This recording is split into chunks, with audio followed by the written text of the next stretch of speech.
Bismillahirrahmanirrahim.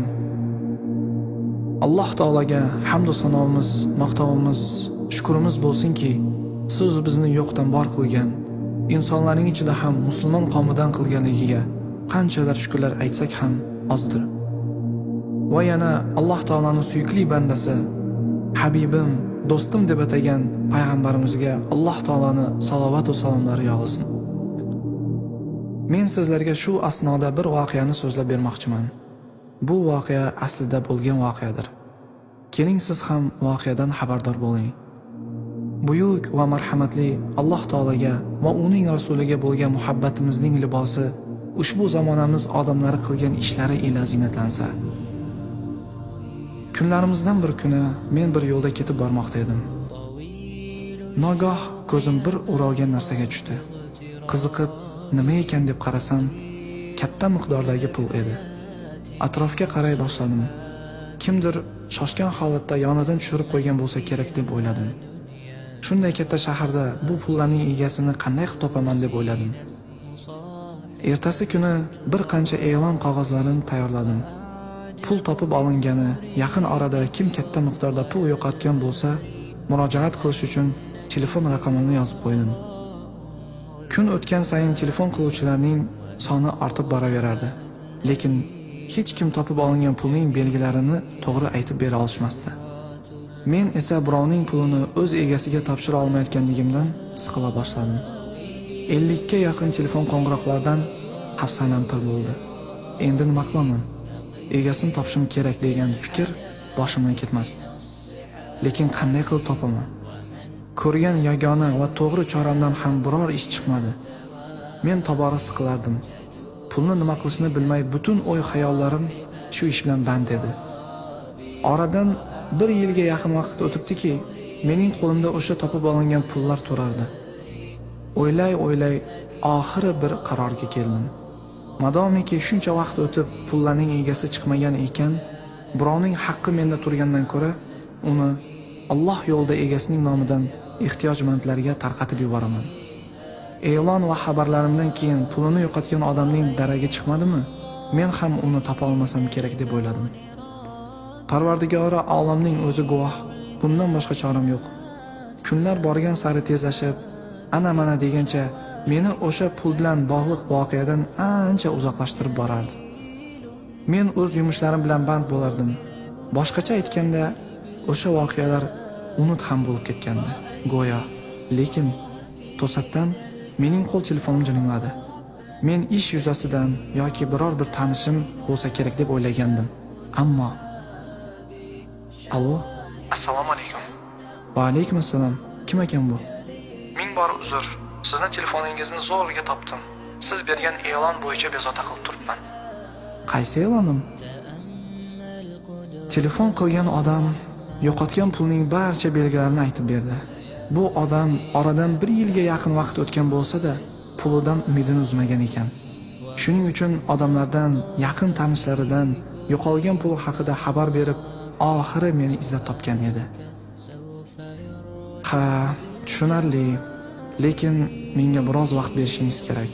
Men sizga o'sha pullarni albatta qaytaraman. Mayli uka, katta yaxshilik qildingiz. Pulning haqiqiy egasini topishga harakat qilibsiz. Baraka toping. Mayli, siz aytgancha bo'la qolsin. Men uchun ushbu pul ancha katta miqdordagi pul hisoblanardi. Endi nima qilsam?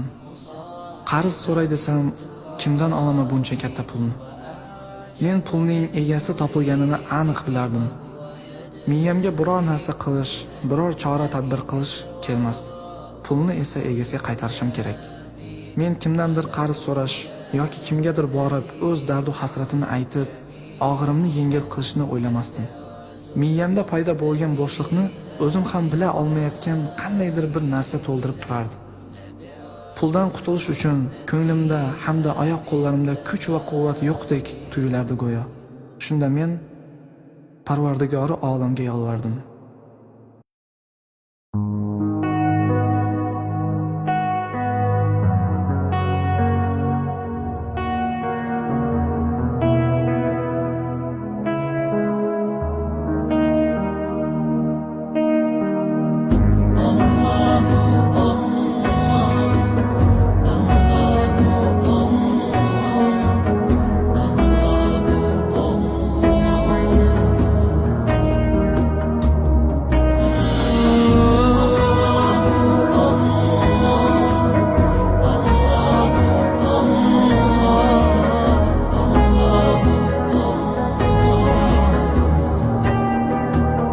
Searched for words just fail to describe.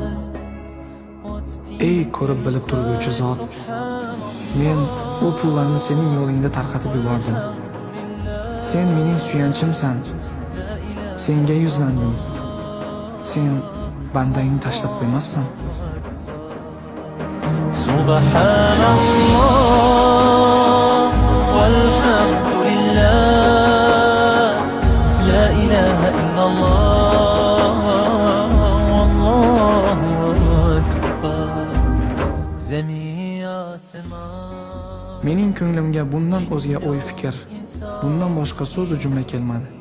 Men kundalik 2 rakat nafl namozimdan so'ng o'rnimga yotdim. Boshimni yostiqqa qo'yishim bilan qattiq uyqu bosdi va bir mo'jizali tush ko'rdim. Yana bir oydin tong. Men uyg'onar ekanman, bu suhbat tushimda bo'lib o'tganini angladim. Mendek bir ojiz bandaga ikki olam sarvari Rasululloh tushimda yo'qlasalar-a deb o'zimda yo'q xursand bo'ldim. Yosh to'kdim. Atrofni unutdim. Ibodatda yuragim to'lib ketdi. Men o'zimni tamoman o'zga olamda his qilardim. Hali ancha vaqti bo'lsa-da, Rasululloh aytgan joyga yetib borib qolganimni sezmay ham qoldim.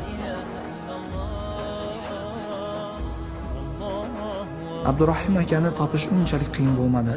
Abdurrahim aka rostdan ham nuroniy yuzli, istarasi issiq odam ekan. Men salom alikdan so'ng maqsadga ko'chdim. Men pul topib olib, uni egasini izlab topa olmadim. 1 yilga yaqin vaqt o'tgandan so'ng haqdor pulini so'rab keldi. Siz zakotingizni kimga berishni bilmay turgan ekansiz. Buni qayerdan bilding? Men senga berishim kerakmi? Ha, meni Rasululloh sollallohu alayhi vasallam yubordilar. Nima? Nimalar deyapsan ey bola? O'ylab gapiryapsanmi? Agar siz meni so'zimga ishonmayotgan bo'lsangiz, u zot menga aytdilar-ki, siz dilingizda kuniga Allohga 100 marta hamd aytadigan Abdurrahim akamisiz? U zot alayhissalom sizlarga salom aytib yubordilar. Abdurrahim aka tinmay yig'lar. O'zi sevib, intilib yurgan, qalblari sog'inib yurgan zot, insoniyatning eng afzali bo'lmish Rasululloh sollallohu alayhi vasallam o'zlari salom yo'llasa-ya, meni odamlardan pinhon saqlab yurgan qalb sirimni eslatib, meni xursand qilsalar-a, u o'zini to'xtata olmas, yuragini to'ldirgan hislarini bosa olmas edi. Jonim u zotga fido bo'lsin. Men sizga nafaqat o'sha pullarni berishga, balki butun borimni berishga ham tayyorman. Qani men bilan birga yuring. Abdurrahim aka menga shu pullarning yoniga yana shuncha qo'shib, hurmat, ehtiromlar bilan ortimdan kuzatib qoldi. Mana shu kabi qalblari Alloh va uning rasuliga bo'lgan muhabbat bilan qalblari lim-malim to'lgan insonlar oramizda yashamoqda. Ular dunyo bozoridan nimani olib, nimani sotayotganlarini bilib bo'lmaydi. Ammo Allohning do'stlari oramizda. اللهم صل على سيدنا محمد النبي الأمي وعلى آله وصحبه وسلم.